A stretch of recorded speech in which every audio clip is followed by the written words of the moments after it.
And what do you make of the areas where India, and particularly the Indian government, the central Indian government, has been giving a huge amount of thrust, be it investment in infrastructure or manufacturing boost in terms of PLI schemes and others, easy credit to smaller enterprises as well, smaller manufacturers, and the technology push that is being given not just for startups but also in frontier tech like AI, etc., generative AI and others. Do you feel that enough is being done there, or do you feel that there is something more that could be done to ensure that we fully leverage the advantages that would accrue once these things are put in place?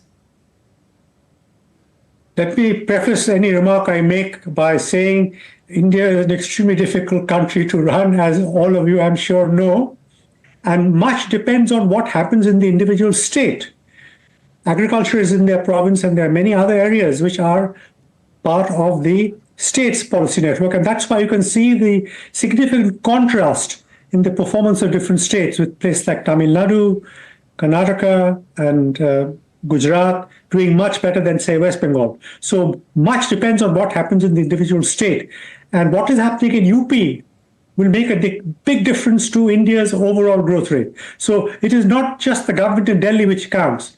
Now, I think the government has the correct portfolio of policies, more or less. We could argue about where more stress might be laid. The PLI scheme is finally coming of age, and it is having a positive impact. And I'm reading that the growth of manufacturing is rising in India after a very, very long wait of many decades.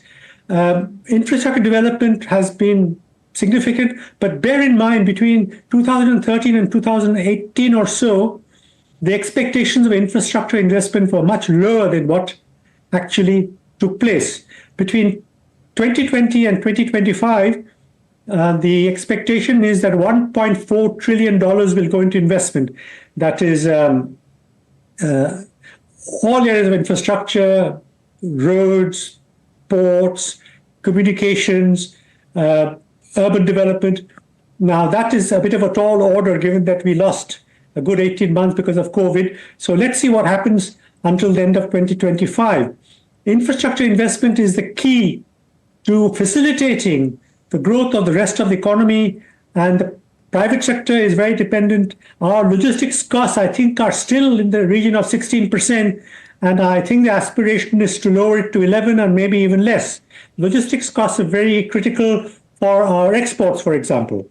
Now, the GST has made a big difference. It has organized the economy much better, made for easier transactions across the country, and government revenues have been rising, both income tax and GST, much of which is now being spent on infrastructure development. And this is where we need to carry on doing what has been happening. And I don't think I would demand more purpose from the government than already displayed. I think the purpose has been unprecedented. And I'm delighted to note that we have the three finest economic policymakers in charge anywhere in the world. Our team is fabulous, and I have the honor to know at least two of them quite well.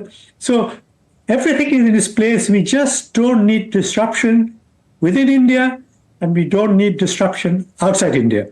And we need a peaceful life, which is why I may say, as an aside, the disengagement with China on the border is a good sign that we can have an opportunity to devote our attention to things which really matter.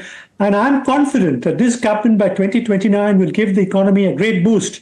And both the allies who are critical to the government, that is Chandrababu Naidu and Nitish Kumar, they are very development oriented. They want change. So I think the team as a whole will wish to go along this way. And the Modi government has achieved a bit of a feat. While investing in infrastructure, they have also reached out on a significant scale to the disadvantaged in our society. The numbers below the poverty line have fallen dramatically. Huge benefits have been dispersed, from water to Sauchalaya to gas to banking, and a whole area of areas where the government has actually managed this quite remarkable trick that you have investment and you have welfare and redistribution. Now, when we talk about wealth, It rather underestimates the changes in people's actual livelihood and incomes. And on that score, the government really has to be congratulated. And I'm sure they will do more, particularly with the new era of coalition politics. I am very interested in what happens in UP because UP has a huge potential for itself. And they have plans for a $1 trillion economy. I think the date was 2026, I think, if I remember correctly. If UP changes, everything changes. And we've had fabulous development of infrastructure in UP under the chief ministership of Yogi Adityanath. So I think everything is looking good. I would just say more of the same with greater determination. And if the revenues keep coming, I'm going to be very optimistic.